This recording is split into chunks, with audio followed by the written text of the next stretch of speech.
And the only thing that of course, I just sort of forgot all about it as I was watching the taking off of the gloves and the coat and the hat, and as the Undertaker placed it all in the center of the ring, the match became secondary. But I just had in my mind, we talk about a fitting send off, and that was a fitting send off, except for the fact that I wish he had won his last match at WrestleMania.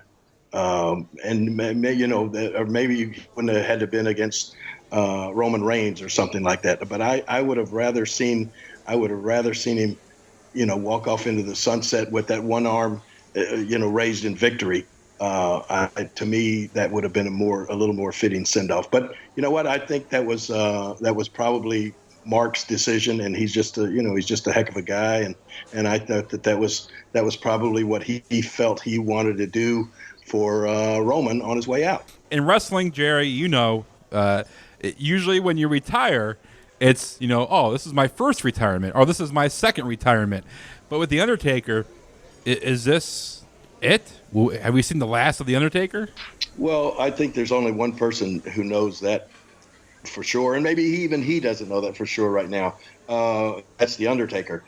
My own personal opinion is that, I think that the WrestleMania 33, I think that what we saw after his match spells the end of The Undertaker as we know him. I mean, that's not to say that, I don't think that we will never see him in the WWE again. I think we may have seen his last match. Yeah, and that's kind of like the perfect send-off for him. He deserves a send-off like that, the recognition, to have, with the ring and the ring with the hat.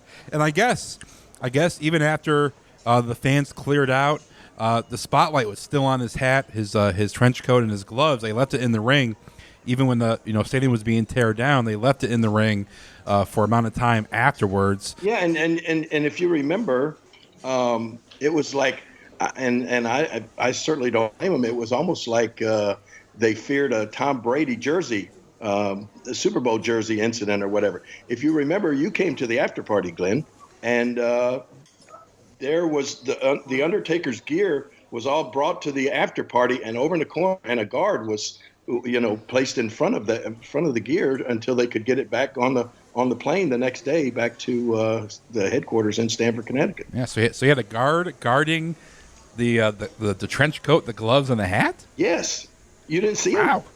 No, I saw the picture of it like in the corner. I was like, wow, it's just in the corner, but I didn't know there was a guard. Yeah, there was a guard there. Absolutely. Jeez. Well, just imagine. I mean, you saw that they said they had the FBI on looking for Tom Brady's Super Bowl jersey and estimated that thing had been worth, $500,000. Just imagine if somebody had the entire ring gear of the Undertaker that he wore throughout his career and in his very last match. Yeah. I mean, it would be invaluable. It would be amazing.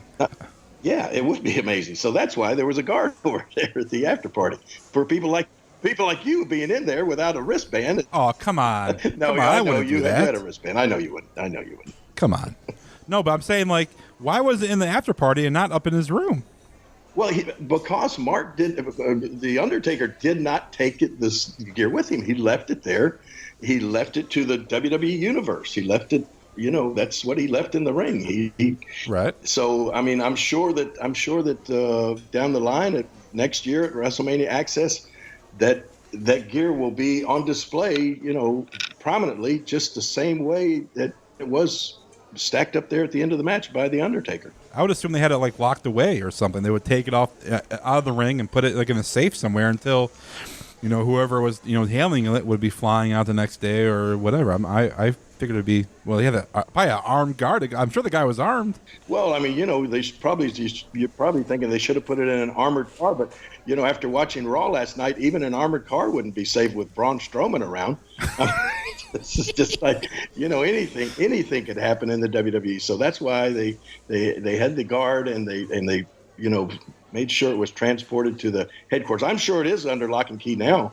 Somewhere at WWE headquarters, and only be brought out once a year at WrestleMania time. And you know what? I think that was one of the things that that helped with the longevity of the Undertaker was he wasn't afraid to basically try to reinvent himself. And he did that several times over here with different looks and look like almost giving yourself a makeover and keeping up with the times. And I think that I think that was to his credit, and that was one of the things that helped with the longevity of that character.